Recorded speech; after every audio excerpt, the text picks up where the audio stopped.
this is gonna be an exciting year.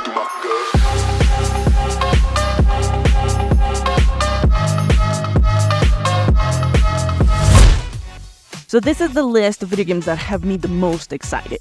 First, with those that have a release date, and then those that are still unknown when exactly are they coming out, but have been announced to come out for 2024. Life by You.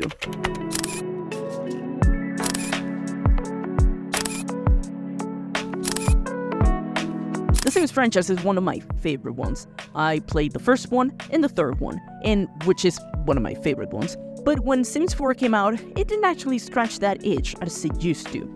However, unfortunately for me, I don't have anywhere else to play a life simulator. Now, Life by You, it's gonna come into the scene and break out from that monopoly. The game is super ambitious. Open world, you can pretty much do whatever you want like in a life simulator, just like a Sims. You can control your characters, their daily tasks, their interactions, their hobbies, their traits. You can customize the characters from looks to clothing, the house, everything, alright? That is already included. Now, what's even better is the new things this game is gonna include, which is traversal, for example. In other Sims, like there's Sims 3, you could only travel with cars and maybe taxis. But in this time, you're gonna be able to do it with skateboards, with bike, on buses, and of course your individual cars. But the possibilities and the options are gonna be amplified. Also, there's gonna be new activities available for interaction, like shopping, jobs, careers. I know The Sims has jobs and careers, and they have been implemented in a better way as time has passed. But the idea of also being able to just go into a store and just look around and buy your stuff instead of just having a menu, that's actually, I don't know, it's innovating and interesting to have it. And also, you're gonna be able to control anyone in the world. So pretty much this game, they're gonna allow you to create your own world story, because you're gonna be able to do new conversations, items, events, careers, quests, recipes, skills, traits, outfits. I know it's a lot and it's very ambitious, which is also the reason why I'm a bit worried. But if the studio is gonna start with this game, which is coming out on early access, and they're gonna get the intake of and the feedback mainly from players, I think this game still has a very big potential and a very big possibility to become a success on its own. And if you want to know more about the game, I've been checking it out as time has passed because they are uploading updates to their YouTube channel.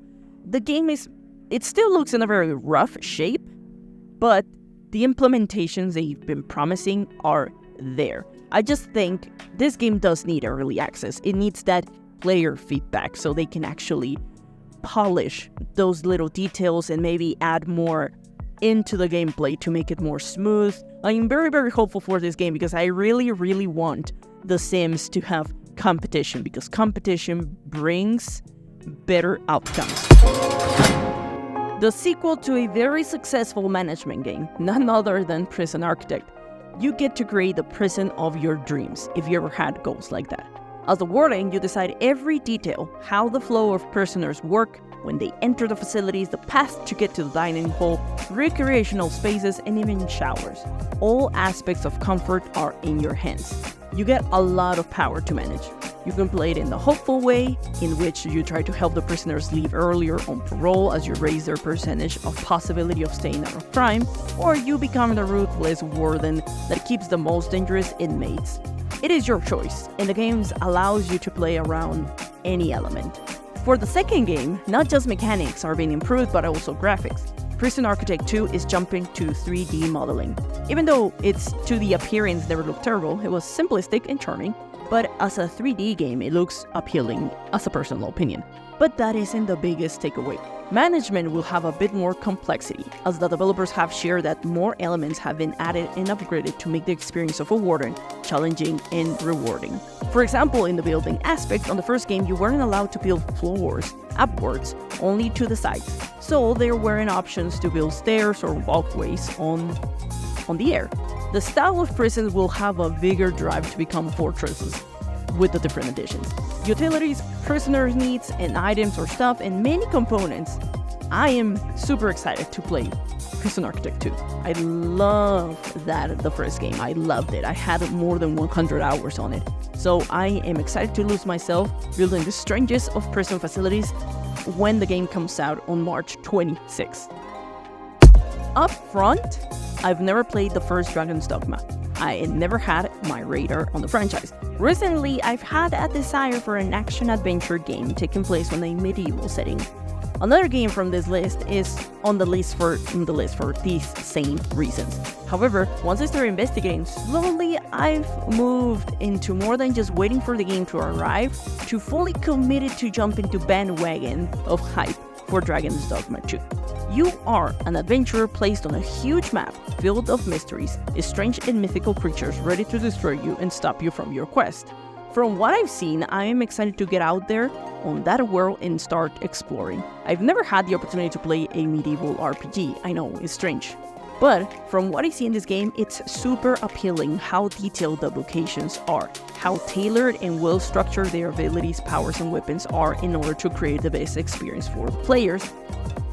I mean, looking at the landscapes, the lore, the world, music, looks, all of it screams immersion, which, as an open world game, you love to see those elements up front. This lively open world, where occurrences can happen to you at any moment of your adventure, exploration and discovery are key elements, as you'll find the UI of the game incredibly minimal, which is gonna ask you to wander around instead of following points that indicate you the exact spot for your next mission. Also, fast traveling requires spending highly valuable and rare resources, so you must explore and move naturally. No shortcuts like in a Ubisoft game. The big variety of classes and personalization to perfect the gameplay just for your taste can make the adventure unique to your playstyle. The showcase of the Trickster class was impressive, as the class was an absolute machine with the illusions and combat options without losing the essence of the Trickster class during the fight. Also, it is the most meme class in the whole game. Now, with every ingredient well crafted and hopefully the game comes out properly, this will lead into a plethora of epic proportions. Dragon's Dogma 2 releases on March 22nd of 2024, and I cannot wait to play it. Oh my god!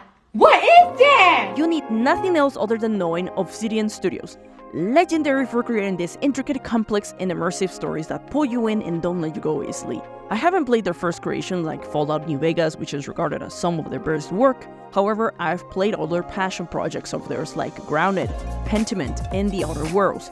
Each of those games have a flair of magical presentation and have a deep understanding of player customization and tailoring experiences, especially with Pentiment and The Outer Worlds.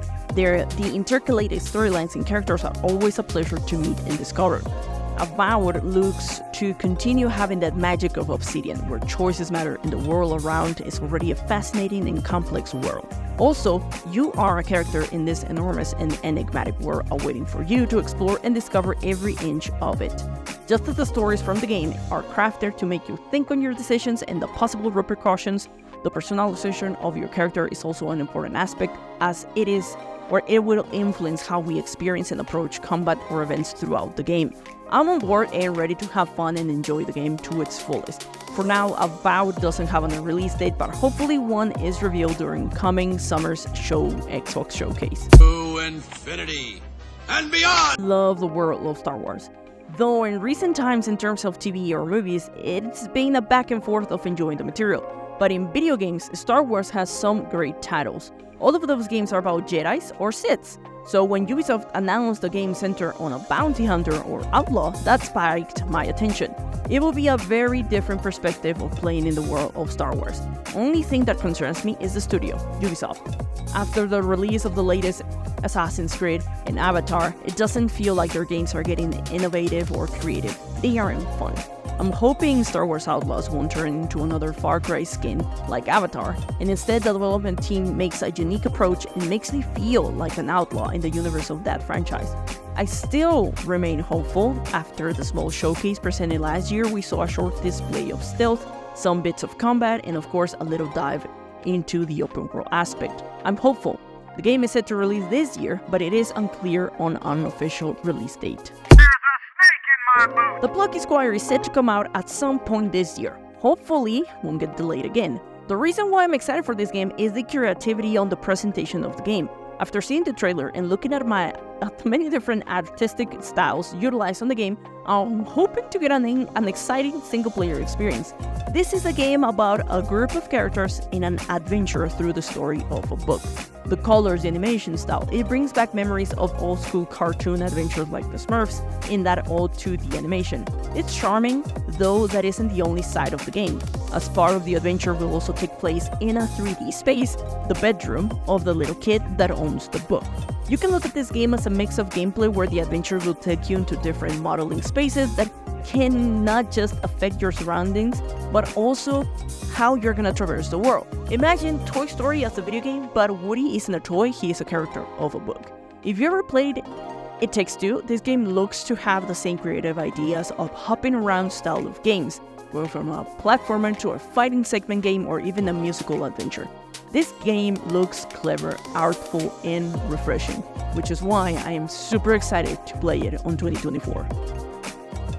But that's all for this video. Thank you guys for staying till the very end and listening to me ramble about the games I'm most excited about this year. There are others, but I didn't want to add them into the list because a lot of them are not even set to come out this year.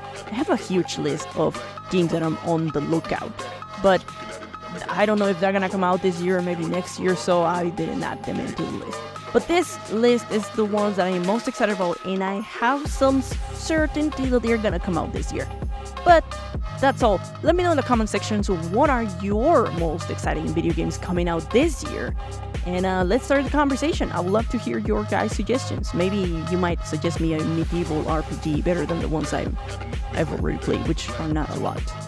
Either way, I'm the Honey Badger. I love to talk about everything from gaming to news, from news to games. And thank you for watching the video. See you on the next time. Keep on gaming.